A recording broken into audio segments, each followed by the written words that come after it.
What's the deal with Islam?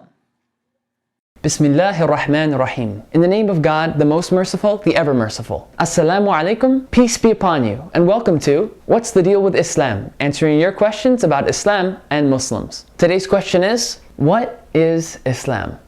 Since this is obviously a pretty huge question which could potentially include this entire series, this video will attempt to explain Islam on its most basic and fundamental level. While most religions are named after a person or a group of people, the word Islam actually describes the spiritual state of the believer. Islam means submission and surrender to the will of God. And a Muslim is a person who strives to live in a state of Islam, to live in a way that is pleasing to God and in tune with His will. By its very nature, Islam cannot be a part-time religion, something we do once a week or only on holidays. Islam is 24 hours a day, 7 days a week, and 365 and a quarter days a year. It influences everything we do, every choice we make, the way we interact with others, even the way we understand and appreciate the world around us. Exceeding the confines of just a religion, Islam is seen as a complete way of life, or deen in Arabic.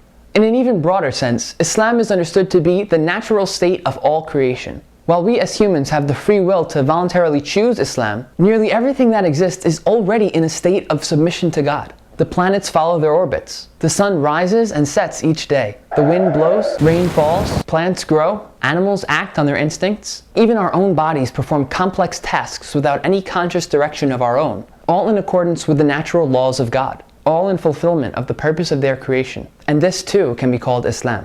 In the same sense, Islam is seen as the natural state of human existence. At birth, we are in a completely pure and natural state, aware of God and in sync with His will. This innate nature we possess is known as our fitrah. Though we acquire a variety of beliefs and personality traits as we grow up, that fitrah remains with us. Whether we call it our conscience or moral intuition, it's the reason we know deep down that God exists, that we recognize basic right and wrong, and that we long for a spiritual connection with the divine.